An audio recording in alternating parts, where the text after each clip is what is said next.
따라하실까요? 하나님이 돌보시는 가정. 하나님이 돌보시는 가정. 하나님이 돌보시는 가정이라는 제목으로 말씀을 나누겠습니다. 최근 체코에서 등산객들이 등반을 하던 중에 약 5억 원 상당의 1800년대 금화를 발견했다는 뉴스가 있었습니다. 등산객들이 여러 번 이 철제 상자 안에 금으로 만들어진 물건이 잔뜩 있었는데 최소 5억 원의 가치가 있었다는 거예요. 또한 2018년에 이탈리아에서 공사 중에 5세기 로마 금화 수백 개를 또 발견했는데 국장 지하에서 석재 항아리에 담긴 5세기경 로마 금화 수백 개였어요. 금화의 가치가 수십억 달러에 달할 것으로 추정한다고 하는데 거의 뭐 2, 30억을 뛰어넘겠죠. 이런 기사를 통해서 우리가 알 수 있는 사실이 무엇인가? 누군가 생전에 그렇게 소중히 여겼던 금화, 보석. 정말 몇천 년이 지나서 지금 발견되었지 않습니까? 근데 애지중지해서 땅속에 묻어놨는데 결국 그 땅속에 묻은 보화는 어떻게 됐어요? 그 사람을 행복하게 해주지 못하고 누군가에게 발견돼서 국고로 환수되거나 누군가가 행복해지는 데 쓰이더라. 이 발견한 거의 10%가 체코 같은 경우에는 그 발견한 사람한테 준다고 그러더라고요. 그러니까 이 사람은 그 신본 거지. 신봤다. 애들이 아나 모르겠어. 산삼을 발견하면 신만이들이 신봤다 그러는데 보물을 발견해서 그 보물에 꼼꼼물이 떨어지니까 얼마나 행복했겠어요. 우리 디모데후서 6장 7절 함께 읽을까요? 시작. 너희가 세상에 가져온 것이 없음에 또한 가져갈 것도 없느니라. 내가 너를 모르는데 난 늘 너를 알겠느냐? 아이 뭐뭐로 태어나서 옷 한 벌은 걸쳐선소. 이거 타타타 김국한 우리 어르신들 다 아신 노래. 제가 좋아하는 노래 중에 하나예요. 여러분 말몸으로 왔는데 옷 한 벌을 걸치고 있는 것이 얼마나 감사해요. 그런데 성경이 가르치는 진리는 뭐예요? 세상에 가져온 것이 없으니 가져갈 것도 없다라는 거예요. 마태복음 6장 19절 이하에 너희를 위하여 보물을 땅에 쌓아두지 말라. 거기는 종과 등록이 해하며 도둑이 구멍을 뚫고 훔치느니라. 오직 너희를 위하여 보물을 하늘에 쌓아두라. 거기는 좀이나 동록이 해하지 못하며 도둑이 구멍을 뚫지도 못하고 훔치지도 못하느니라 라고 말씀하고 있어요. 이 땅에 부와 명예가 아니라 세월이 흘러도 사라지지 않는 가장 귀한 보화가 있어요. 제가 그것을 오늘 알려드리려고 해요. 그것이 무엇입니까? 바로 가정과 자녀라는 거예요. 무엇보다 우리는 자식들을 바라보며 내 보물이라고 얘기해요. 오늘도 우리 교회학교 아이들이 여기서 같이 성가대에서 함께 찬양하니까 얼마나 예뻐요. 그 가운데 장미꽃 옷을 입고 노래 불렀던 7살 저 어린 여자아이는 제 딸 유한이에요. 얼마나 예뻐요. 예? 실제로 성경은 자녀를 세상의 소유물이 아니다라고 얘기해요. 우리 자신의 성취가 아니다라고 얘기해요. 하나님께서 우리에게 맡겨주신 내 소유물이 아니라 맡겨주신 선물, 보물로 이야기하는 거죠. 시편 127편 3절 함께 읽을게요. 시작. 보라 자식들은 야훼의 기업이요 태의 열매는 그의 상급이로다. 하나님께서 우리에게 기업을 주셨는데 이 기업이 하나님의 기업이래요. 즉 내가 소유하고 애지중지 키울 내 보물이 아니라 하나님이 나에게 잠시 맡겨준 기업이래요. 이 말씀에서 하나님은 자녀를 기업, 유업, 상급이라고 칭하고 있는데 여러분 보물은요 아무렇게나 다루지 않지 않습니까? 아무도 모르게 숨기고 애지중지 하는 거예요. 오늘 아침에 제가 깜짝 놀랐어요. 아파트에 불이 났다고 8시에 삐용 하면서 우리 아파트에 불이 났다고. 그래서 어제는 또 우리 요양원에서 불이 났다고 119가 출동하고 다 오작동. 지금 날씨가 조금씩 습해지면서 이 위에 이렇게 화재 경보기가 이게 좀 영향을 받아가지고 오작동이 나서 지금 엄청나게 그 소방관 아저씨들이 119 아저씨들이 수고를 하고 계시는데 여기 보람 아파트에도 아침에 8시 정도에 띠용띠용 하는 거예요. 왜 그런가 봤더니 이것도 오작동이라고 광고를 하더라고요. 불이 났다면 제일 먼저 뭐가 튀어나가냐면 내 몸이 튀어나가고 위급한 상황에 제일 먼저 튀어나가는 건 내 생명이 먼저 튀어나가는 거예요. 그렇지 않습니까? 근데 조금 여유 있는 사람들은 거기에서 조금 더 중요한 것들을 가지고 나가겠죠. 여러분, 보물은요, 애지중지하는 거예요. 귀하게 여기는 거예요. 소중히 여기는 거예요. 그래서 우리가 오늘 배워야 될 것은 무엇이냐? 자녀를 보물같이 여겨야 된다는 거예요. 부모를 통해서, 가정을 통해서 하나님은 우리에게 어떻게 이 보물을 다루어야 될 것인가를 가르쳐주고 있어요. 자녀는 우리의 미래고 하나님의 나라를 세워가는 다음 세대이기 때문에 우리 교회 다음 세대가 있는 것에 감사하시게 되기를 바라고, 우리 자녀들이 있음에 감사하시게 되기를 바랍니다. 손자까지 있으시면 더 감사하게 되기를 바랍니다. 자녀가 요즘 결혼 안 한다고 문제잖아요. 자녀들이 요즘 혼자 산다고 난리잖아요. 근데 여러분, 그 개나 고양이 키운다고 해서 장래 걔네들이 치워주지 않는다니까요. 제가 예전에 그 성동교구에 있을 때 어떤 할머니 한 분 계셨는데, 권사님인데 개를 그렇게 키웠어. 애지중지. 근데 고독사 하셨어. 그 개가 있어도 거기서 심장마비로 돌아가시는 걸 조치를 못 해주는 거예요. 그런 걸 봤을 때 여러분, 정말 개를 키운다고, 고양이를 키운다고 행복한 것이 아니라 자녀가 곁에 있어야 되고 옆에서 돌봐줄 누군가가 있음에 여러분 감사하시게 되기를 바랍니다. 그래서 잠언 22장 6절에 이렇게 말하죠. 마땅히 행할 길을 아이에게 가르치라. 그리하면 늙어도 그것을 떠나지 아니하리라. 자녀가 보석이고 보물인데 그 자녀가 내 마음대로 됩니까? 내 뜻대로 되나요? 제대로 배우지 못해서 바른 인성의 사람으로 키워내지 못할 때가 있더라. 그래서 조병아 선생님이란 분은 이런 말을 했어요. 이제 내일이 어린이날이잖아요. 또 어린이날을 만든 그 방경환 선생님한테 참 감사하죠. 다른 나라에 없는 그 날이 우리나라에 있으니까. 근데 이 조병아라는 분이 조병아라는 분이 이런 말을 했어요. 가정은 사람을 만드는 공장이다라는 말을 했거든요. 이 말은 뭐예요? 한 사람의 성품과 인격과 가치관과 습관과 태도와 도덕성을 만들어내는 가장 중요한 장소가 바로 가정이라는 거예요. 공장에서 물건을 잘못 만들면 반품이라도 받지, 가정에서 아이를 잘못 가르치면 반품도 안 돼. 공장에서 물건을 잘못 찍어내면 불량품이라고 하죠. 근데 가정에서 아이를 잘못 키우면 문제아가 되는 거예요. 가정에서 잘못 배운 불량한 사람들이 사회에 나가서 문제를 일으키고 있음을 우리가 너무나 자명하게 보고 있지 않습니까? 9년간 은둔하고 방에 있는 청소년들이 자그만치 청년들이 54만 명이나 된다는 뉴스가 있었습니다. 몇 년씩 집 밖으로 나가지 않고 경제활동하지 않고 아무도 만나지 않는 사람들을 가리켜서 고립형 은둔형 청년이라고 하는데 54만 명이래요. 작은 수가 아니죠. 그들이 나가는 유일한 순간은 편의점에 나갈 때 잠깐 나가고 그리고 나서 다시 자기의 방으로 돌아온다는 거예요. 위기의 청소년 10명 중에 3명이 우울증을 경험하고 21.5%가 자살을 기도해봤다. 자해 시도를 해봤다라고 이야기합니다.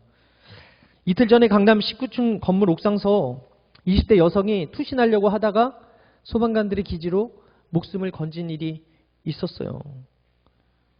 저출생 문제는 또 어때요? 통계청 2024년 2월에 따르면 합계 출산율이 0.72명, 즉 둘이 결혼해서 한 명 날까 말까. 우리나라가 지금 그래요. 청년 자살률 10만 명당 19.7명. 특히 청소년들의 자살이 심해서 15살부터 29살 자살은 우리나라에서 정말 심각한 문제라고 합니다. 여러분, 가와만사성, 가정이 잘 돼야 모든 것이 잘 된다는 옛 선조의 교훈 아니에요? 5월은 가정의 달인데 저는 오늘 이 자리에 오신 여러분들의 가정이 만사성하게 되기를 바랍니다. 가와 만사성하게 되기를 바랍니다. 그래서 오늘 하나님의 보물을 찾고 그 가치를 발견해서 그 가치의 소중함을 누리게 되기를 바랍니다. 하나님이 돌보시는 가정 3가지 나눌 텐데요. 첫 번째 따라하겠습니다. 남편이 아내를 사랑하는 가정입니다. 아버지가 어머니를 사랑하는 가정입니다. 4절에서 5절을 함께 읽겠습니다. 시작. 엘가나가 제사를 드리는 날에는 제물의 분깃을 그의 아내 분인나와 그의 모든 자녀에게 주고 한나에게는 갑절을 주니 이는 그를 사랑함이라. 엘가나라는 사람은요, 율법이 충실한 신앙인이었어요. 1절에 보게 되면 에브라임 산지 라바다임 소빔에 에브라임 사람 엘가나라 하는 사람이 있었는데 그는 여로보암의 아들이요 엘리후의 손자요 도우의 증손이요 숨의 현손이더라 라고 소개하면서 히브리어에 엘이 들어가면 하나님이 들어가는 거예요. 그래가지고 임마누엘 하나면 라고 말하면 하나님이 우리와 함께 하신다. 엘 샤다이 하면 하나님은 전능하시다라는 뜻이거든요. 근데 엘가나의 이름에 엘이 들어갔다면 무슨 의미냐면 하나님이 소유하셨다라는 뜻이에요. 하나님께서 만지시고 창조하셨다라는 뜻인데 그 당시 레위인들은 성막에 있는 실로에 거주하면서 예배를 드렸어야 됐어요. 그런데 오늘 1절에 보게 되면 엘가나가 실로가 아니라 에브라임 산지에 살았던 사람이다라고 소개를 합니다. 그는 레위인으로서 직분을 잘 감당하려고 하는 신실한 제사장이었음에도 불구하고 실로가 아닌 에브라임 산지에 살았다라는 것은 무엇을 의미합니까?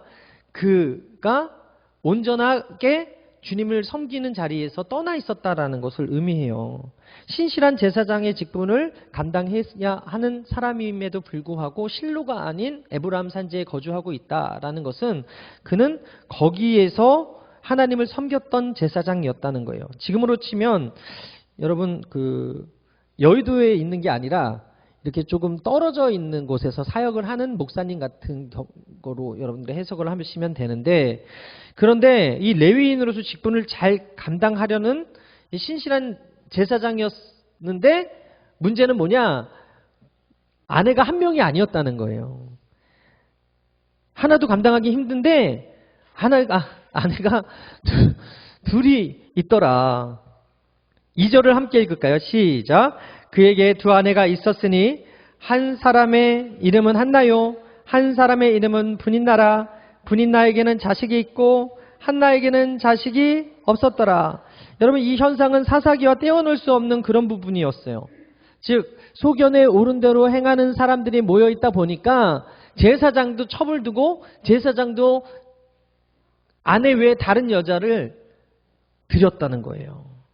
하지만 그가 매년 실로 성막에 올라가서 예배와 제사를 드리면서 경건한 삶을 유지하려고 했다고 성경은 얘기하죠. 3절에 이 사람이 매년 자기 성읍에서 나와서 실로에 올라가서 만군의 야훼께 예배하며 제사를 드렸는데 엘리의 두 아들 홈니와 분누아스가 야훼의 제사장으로 거기에 있었더라. 사무엘이 탄생하는 그 배경 가운데 엘가나가 있었고요.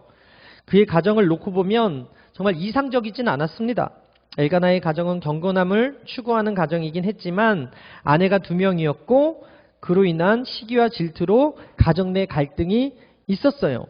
여인이 2명 있으면 똑같이 사랑해주면 되는데 여기 성경에 그 괴로움의 원인이 분인나 때문이다 라고 하지만 제가 볼 때는 엘가나가 분인나보다 한나를 더 사랑해서 예배하러 올라갈 때마다 갑절로 더 뭔가를 줬어. 사랑하니까 더 주는 거예요. 여러분, 야곱도 라헬을 레아보다 더 사랑했지 않습니까? 이 엘가나도 분인나보다 한나를 더 사랑했어요. 근데 여인의 촉이 얼마나 매서워요. 분인나도 여자 아니에요. 그러니까 자기의 사랑을 한나가 다 독차지하는 걸 옆에서 보니까 더 화가 나니까 누구를 공격하냐면 한나를 공격하는 거예요. 괴롭게 했다라는 것은 왜 괴롭게 했을까를 심리적으로 파악을 해보면 두 여인이 있었는데 한 여인이 더 사랑을 받으니까 덜 사랑받은 사람이 어떻게 했어? 레아는 덜 사랑받으니까 하나님께 고통을 토하고 그래서 하나님께서 그에게 계속해서 자식을 주셨잖아요. 근데 분인나는 한나를 공격하는 거예요. 쪼는 거예요. 왜 그런가 봤더니 엘가나가 지혜롭게 둘 다 동시에 사랑해줘야 되는데 한나를 더욱더 사랑했기 때문에 이로 인해서 분인나가 한나를 더 공격해서 한나는 점점 더 괴로워지고 아파하더라. 그러나 이 엘가나가 분인나보다 한나를 사랑한 건 팩트라는 거죠. 사실이라는 것이죠. 그런데 이곳에 행실이 나빴던 제사장 홈리와 비느하스가 있었어요. 사무엘상 2장 12절에 엘리의 아들들은 행실이 나빠 야훼를 알지 못하더라. 사사시대 말기 제사장조차도 타락한 그 시대 가운데 레위인, 즉 하나님을 섬기는 사람이 아내를 둘을 가졌던 그런 시대에 사무엘이 태어났어요. 각종 제약이 만연했던 사사시대에 엘가나가 성전에 올라가 그럼에도 불구하고 하나님을 찾고 제사를 드렸다. 이것은 그가 그럼에도 불구하고 하나님을 잃어버리지 않았던 사람이었다. 각자 소견에 오른 대로 행하던 그 악한 시대에 엘가나는 하나님을 사랑했고 그의 아내 한나를 사랑했다라는 것을 우리가 볼 수 있어요. 분인나는 안타깝지만 여러분 우리가 역사의 중심에 분인나가 아니라 한나가 있고 사무엘의 그 아버지 어머니는 바로 엘가나와 한나이기 때문에 어찌 보면 그 스포트라이트는 누가 받는가? 바로 한나와 엘가나가 받을 수밖에 없는 상황이라는 거죠. 한나의 남편 엘가나는 분인나보다 엘가나를 사랑한 사람이었어요. 엘가나는 명절 제사를 드릴 때 제물의 분깃을 갑절로 나누어 줬다고 성경은 기록합니다. 분인나보다 갑절로 줬으니까 분인나는 그것이 상처가 돼서 한나를 공격할 수밖에 없는 상황이었다는 거예요. 그런데 한나가 이런 괴로움을 똑같이 맞받아친 것이 아니라 누구에게 그 문제를 가지고 왔는가? 하나님께 가지고 왔어요. 그리고 기도했어요. 그러면서 기도도 잘해야 되는데 여러분 서원기도 해보신 분 한번 손 들어보실래요? 서원기도. 이거 기도 그래서 갚으셨어요? 와 이거 되게 무서운 기도. 서원기도. 그건 무서워. 꼭 갚아야 돼. 그건 하나님께 약속하는 기도기 때문에. 엘가나랑 상의하고 서원기도 했다는 말이 없어요. 하나님 나에게 아들을 주시면 그 아들을 하나님께 바치겠습니다라고 한나가 통곡하며 기도했는데 그것을 엘가나랑 상의하고 기도했다는 말이 없어요. 남편과 상의도 하지 않고 그냥 괴로우니까 하나님 앞에 나와서 소원해버린 거예요. 이 사건을 통해서 생각난 게 누구냐면 아브라함이었어요. 이삭을 바쳐라! 그랬는데 이삭이 이브에게 말했어요? 말 안 했어요? 상의도 하지 아니하고 그 다음날 아침 일찍 모리아산에 출발하더라는 거예요. 이삭과 함께. 창세기 22장 2절 이하에 야훼께서 이르시되 내 아들 내 사랑하는 독자 이삭을 데리고 모리아 땅으로 가서 내가 내게 일러준 산상 거기서 그를 번제로 드리라. 아브라함이 아침에 일찍 일어나 나귀의 안장을 지우고 두 종과 그의 아들 이삭을 데리고 번제에 쓸 나무를 쪼개어 가지고 떠나 하나님이 자기에게 일러주신 곳으로 가더니. 여러분 우리가 아브라함을 보면 믿음의 조상이고 믿음을 엄청나게 가진 사람이다라고 평하지만 남편으로서는 꽝인 거죠. 아내와 이런 중요한 이야기들을 상의하지 않았어요. 정작 아들이 죽으러 가는 것을 몰랐던 사라의 심정은 어땠을까요? 결국 열국의 아비 아브라함 곁에 누가 있었어요? 열국의 어미 사라가 있었어요. 부창부수가 아닐까라는 생각을 해요. 똑같은 부부가 만났어요. 왜 그럴까요? 그가 하나님께 이삭을 바치고 나서 아브라함을 핍박했다. 아브라함을 미워했다. 이런 기록이 없어. 여러분 요새 TV 프로그램에 나오는 이혼 숙녀 캠프 좀 보시는지 모르겠어요. 제가 이번 주에 철야 끝나고 집에 갔는데 저희 사모님이 저한테 이걸 꼭 봐야 된다 그러면서 보여줬어요. 한 편을 봤는데 남편이 정말 나쁜 사람이더라고. 근데 그 다음 편을 봤는데 여자도 똑같아. 그걸 보면서 내가 느꼈어. 똑같으니까 사는구나. 아니 한 편만 봤을 때 이 남자가 진짜 못된 사람이야. 막 다혈질이고 막 때리고. 근데 그 다음에 봤더니 이 여자는 집안일을 하나도 안 하고 입으로만 다 시켜. 그리고 막 땅에 떨어진 걸 주워 먹게 해 남편한테. 깜짝 놀랐어요. 여러분 그래서 제가 청년들한테는요 내가 건강해야 된다고 얘기를 하는 거예요. 건강해야 건강한 사람이 보여요. 배우자도요 건강할 때 건강한 사람과 만나 결혼할 수 있는데 내가 병들잖아요. 가정이 망가져서 내가 병들면 배우자도 건강한 사람이 보이지 않고 병리적인 사람이 보이기 심리적인 거거든요. 그래서 배우자를 만날 땐 내가 어느 정도 자아가 성숙하고 건강해졌을 때 고르는 게 최고 좋다라고 제가 권면을 해요. 그러지 않으면 똑같은 사람끼리 만나가지고 결혼해서 지지고 볶다가 헤어지는 경우가 너무나 많고, 고딩 엄빵가 아빵가 이런 거 있잖아요. 그런 거 보면 분명히 거기에 문제가 무엇입니까? 너무 어릴 때 만나서 결혼한 이 가정에 문제가 없는 게 아니더라는 거예요. 미성숙함이 그대로 나타나더라는 거예요. 결국 제가 하고 싶은 말은 무엇이냐면, 아브라함의 수준에 사라가 맞췄고 한나도 엘가나와 비슷한 영적 수준을 가지고 있었어요. 이 두 부부는 영원한 영적인 동반자였기 때문에 믿음으로 하나님에 대한 이 약속을 순종하고 이행을 하더라. 상의하고 이삭을 바치러 가지 않았고, 상의하고 아들을 서원하지 않았는데도 불구하고 이후에 이것에 대해서 문제 삼지 않더라. 즉 이 두 부부는 영원한 동반자이기 때문에 그 서원에 엘가나가 한나의 결정과 서원에 동의했다는 거예요. 사무엘상 1장 22절에 오직 한나는 올라가지 아니하고 그의 남편에게 이르되 아이를 젖대거든 내가 그를 데리고 가서 야훼 앞에 뵙게 하고 거기서 영원히 있게 하리이다 하니, 그의 남편 엘가나가 그에게 이르되 그대의 소견에 좋은 대로 하여 그를 젖대기까지 기다리라. 오직 야훼께서 그의 말씀대로 이루시기를 원하노라 하니라. 이에 그 여자가 그의 아들을 양육하여 그가 젖대기까지 기다리다가, 무슨 얘기예요? 서원한 대로 하나님께 바칠 거예요. 그랬더니 무슨 소리야, 나랑 상의도 안 하고 그러면 안 돼 라고 얘기한 것이 아니라, 그래 그럼 그렇게 합시다 라고 얘기를 하더라는 것이죠. 이는 부부가 하나님의 뜻에 맞아서 한 마음으로 순종했다는 점에서 중요한 의미를 가져요. 후에 보게 되면 하나님이 이 부부의 믿음을 귀히 보셨어요. 그래서 그들은 하나님으로 인해서 한나를 통해 세 아들과 두 딸을 더 얻게 하셨다라고 기록하죠. 사무엘상 2장 21절 우리 함께 읽을까요? 시작. 야훼께서 한나를 돌보시사 그로 하여금 임신하여 세 아들과 두 딸을 낳게 하셨고 아이 사무엘은 야훼 앞에서 자라니라. 여러분, 한나가 왜 기도했어요? 자녀를 달라고 기도했는데 하나님께 그 귀한 사무엘을 드렸더니 하나님이 그 태문을 여셔서 5 자녀를 더 주시더라. 이러한 축복을 받을 수 있었던 것은 한나의 기도도 있었지만 그 남편 엘가나가 그 아내를 사랑했고 그 아내를 존중했고 그 아내의 뜻을 따랐다는 거예요. 그 엘가나의 믿음도 한몫했다는 것이죠.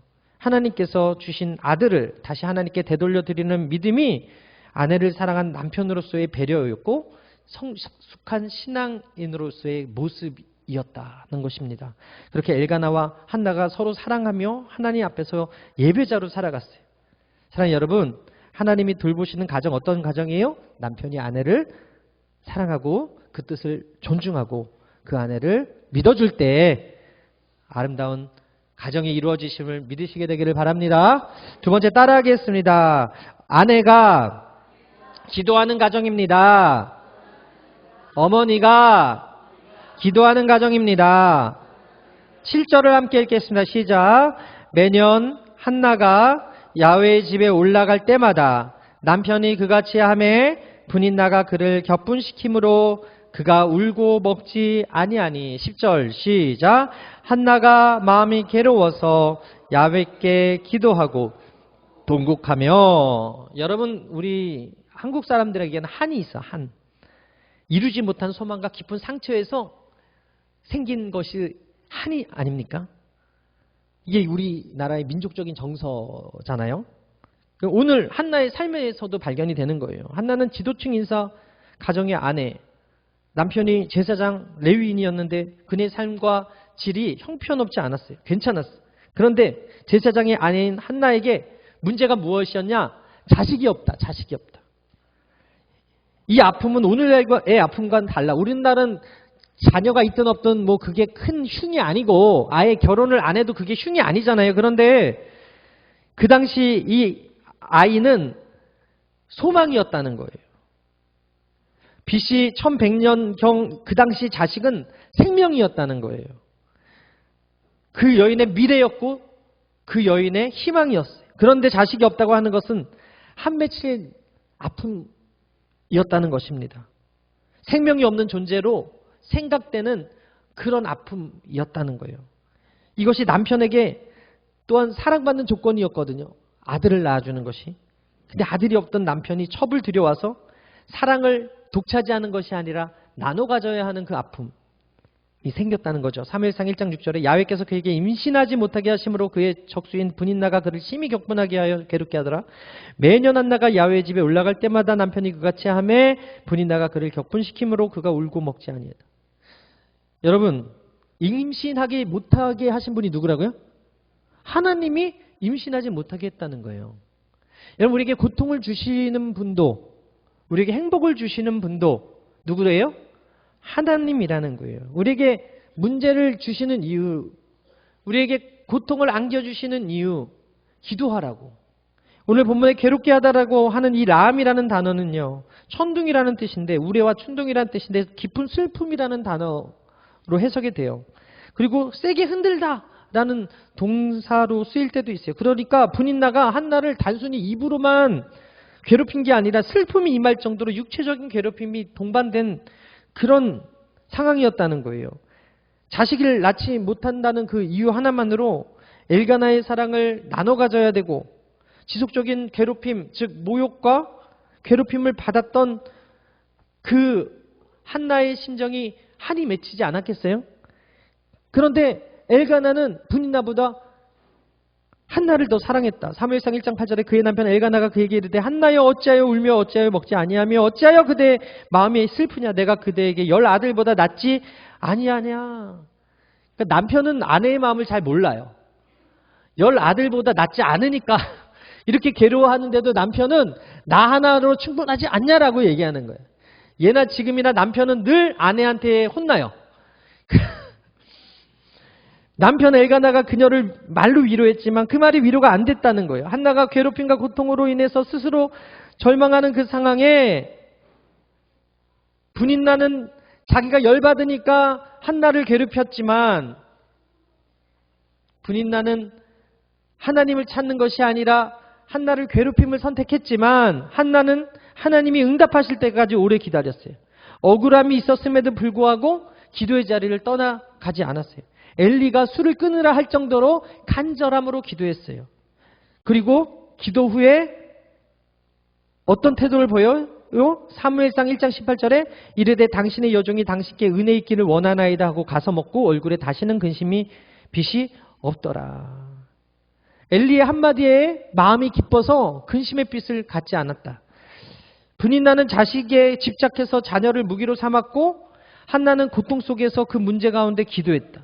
어느 쪽 자녀가 하나님이 기뻐하시는 자녀가 되었는가 보면 답이 나오죠. 자녀가 많다고 자랑하고 한나를 괴롭혔던 분인나의 자식들의 이름들은 그 이름조차도 안 나와요, 성경에. 그러나 한나의 뒤를 이은 아들 사무엘은 하나님 나라의 새로운 시대를 열어가는 영적 거장 다윗을 기름 붓는 그런 제사장이 되었어요. 그녀가 분인나랑 다른 게 뭐예요? 한나는 고통스럽고 한이 쌓이고 아무도 알아주지 않은 남편조차 그 마음도 모르는 그 상황 속에서 사람을 찾아 괴롭히지 아니하고 하나님을 찾아 나아가 기도했다. 사람에게 의지하지 아니하고 성전에 나아가 진심으로 고통을 토로하며 오랫동안 간절히 기도했을 때 하나님께서 그 기도를 들어주시더라. 할렐루야. 하나님이 돌보시는 가정은요, 아내가 기도하고 어머니가 기도하는 가정이에요. 저는 바라기는 여러분들이 자녀를 위해서 기도할 때 그 기도대로 될 줄 믿습니다. 남편을 위해서 기도할 때 그 기도대로 될 줄 믿습니다. 오늘 주의 종이 선포한 이 말에 아멘으로 화답한 여러분들의 얼굴의 빛이 밝아지게 되기를 바랍니다. 한나처럼 모든 문제를 기도로 맡기고 하나님이 함께 하시는 놀라운 역사를 경험하게 되기를 바랍니다. 마지막 따라하겠습니다. 주의 종을 잘 섬기는 가정입니다. 하나님이 돌보시는 가정은요, 주의 종을 잘 섬겨야 돼요. 17, 18절 우리 함께 읽겠습니다. 시작.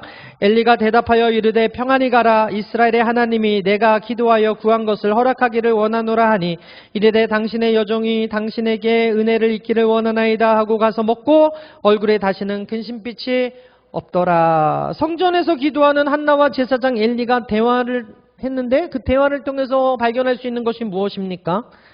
무능한 제사장이었어요. 그런데 그 무능한 제사장의 말도 하나님의 음성으로 믿고 아멘 했다는 거예요. 이게 한나의 위대한 점이라는 거예요. 우리는 가끔 마음에 들지 않는 교역자나 주의종 만나면 평가합니다. 그럴 때가 있죠. 태초 아담의 범죄가 선악과를 따먹었기 때문이다라고 이야기를 하고 있는데 그 선악과의 특징이 뭐예요? 선과 악을 하나님이 분별하시고 판단하시고 심판하시는 게 아니라 내가 분별하고 판단하고 심판하는 자리에 서게 된다는 것이죠. 창세기 3장 5절에 너희가 이것을 먹는 날에는 너희 눈이 밝아져 하나님과 같이 되어 선악을 알 줄 하나님이 아심이라. 즉 선악과를 따먹은 이후에 모든 사람들은요 다 자유의지라는 것이 생겨가지고 내 마음대로 선택할 수 있게 되었어요. 여러분, 이 인공지능 시대가 정말 위험한 것은 이 인공지능이 자유의지가 생기면 그때 터미네이터가 시작되는 거예요.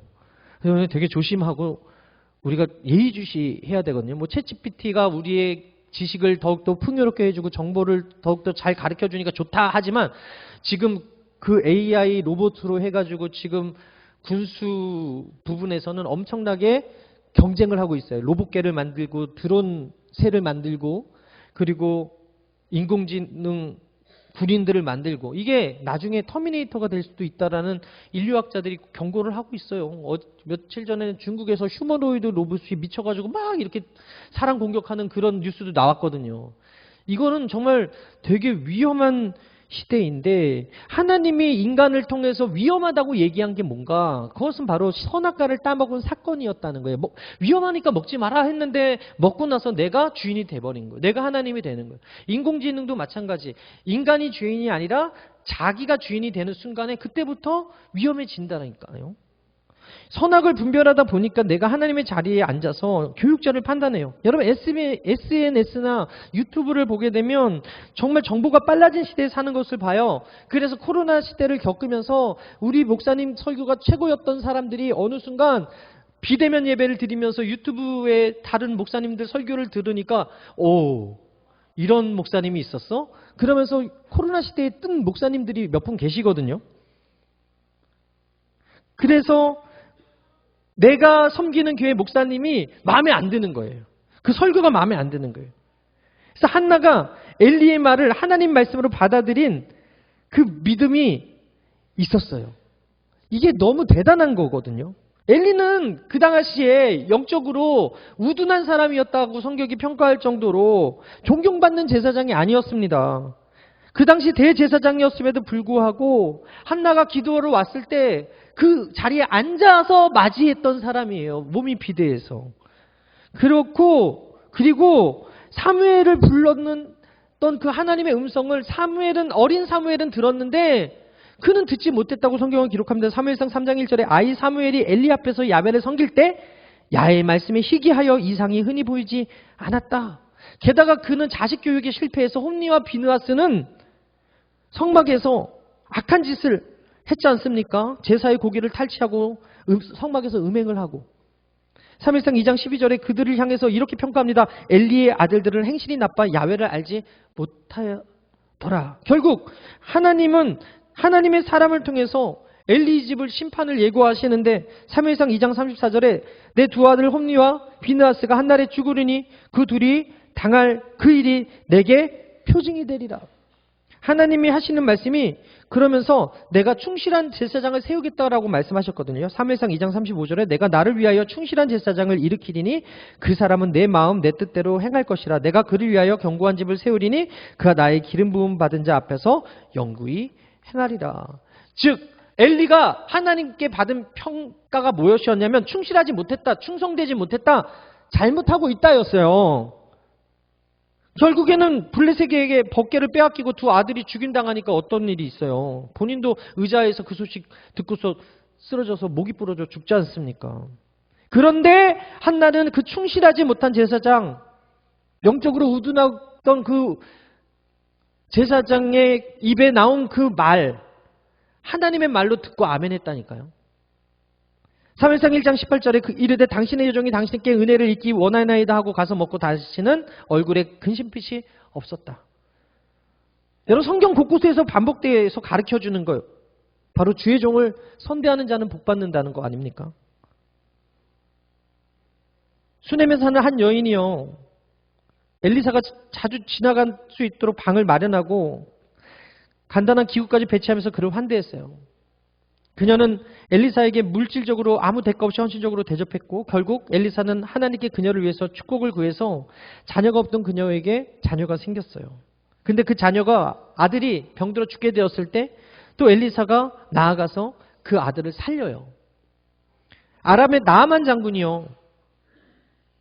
엘리사를 찾아가 당신의 병을 얘기하면 고칠 것이라는 그 어린 하인의 말을 듣고서 찾아가서 요단강에 7번 물을 담가라, 몸을 담가라 했을 때 순종했더니 어땠어요? 몸이 나았다고요. 사르밧가부 이거 먹고 죽으려고 기름하고 떡 반죽 그릇 준비하고 있는데 엘리야가 와가지고 내놓으래. 그거 먹고 죽으려고 그랬는데 아들하고. 섬겼더니 기근이 끝날 때까지 떡 반죽 그릇에 떡과 기름이 마르지 않았다 성경은 기록합니다. 아리마대 요셉 예수님의 시신을 빌라도에게 달라고 하고 그 굴을 마련해서 예수님의 시신을 안치하는 데 도왔던 그의 이름이 부활절마다 우리가 기억하는 이름이 되지 않았습니까? 바울을 섬긴 루디아 자주장사 그것을 팔아서 바울의 그 선교 사역을 도왔던 그 여인 그를 통해서 초대교회가 이루어지는 축복이 있지 않았습니까? 사랑하는 여러분, 우리가 가정에서 조심해야 될 것은요. 주의 종을 욕하지 말아야 되는 거예요. 아이들은 그것을 담습합니다. 선생님이 욕하시면 안 됩니다. 권위자를 욕하시면 안 돼요. 왜냐하면 그걸 배워서 똑같이 욕하거든. 허물을 입으로 말할 것이 아니라 허물과 수치를 기도로 가리우는 은혜가 여러분들에게 있게 되길 바랍니다. 그럴 때 하나님께서 그 가정을 돌보아 주시는 거예요. 홈리와 비느하스 그리고 엘리가 한날에 죽음 당한 것은 결국 성경이 가르치는 그의 죽음의 이유는 그들이 하나님을 존중하지 않았기 때문에. 여러분, 주의 종의 심판은 내가 하는 게 아니라 하나님이 하신다. 사무엘상 2장 30절 그러므로 이스라엘의 하나님 나 야훼에게 말하노라 내가 전에 내 집과 내 조상의 집에 내 앞에서 영원히 행하리라 하였으나 이제 나 야훼가 말하노니 결단코 그렇게 하지 아니하리라. 나를 존중히 여긴 자는 내가 존중히 여기고 나를 멸시하는 자는 내가 경멸하리라. 여러분, 다윗도 사울을 죽일 수 있는 기회가 2번이나 있었지만 그를 죽이지 않았어요. 왜? 하나님의 기름 부음 받은 자였기 때문에 결국 하나님께서 심판하셨죠. 말씀을 마치겠습니다. 우리는 불완전한 존재지만 그 불완전한 존재들을 하나님께서 만나게 하심으로 가정을 이루게 하셨어요. 그리고 배우자를 선물로 주셨어요. 자녀를 선물로 주셨어요. 가정을 선물로 주셨어요. 그러면서 뭐라 그래요? 서로 사랑하래요. 자녀는 부모에게 순종하래요. 공경하래요. 그리고 부모는 자녀를 사랑으로 훈계하고 양육하래요. 에베소서 2장 22절 마지막으로 함께 읽겠습니다. 시작.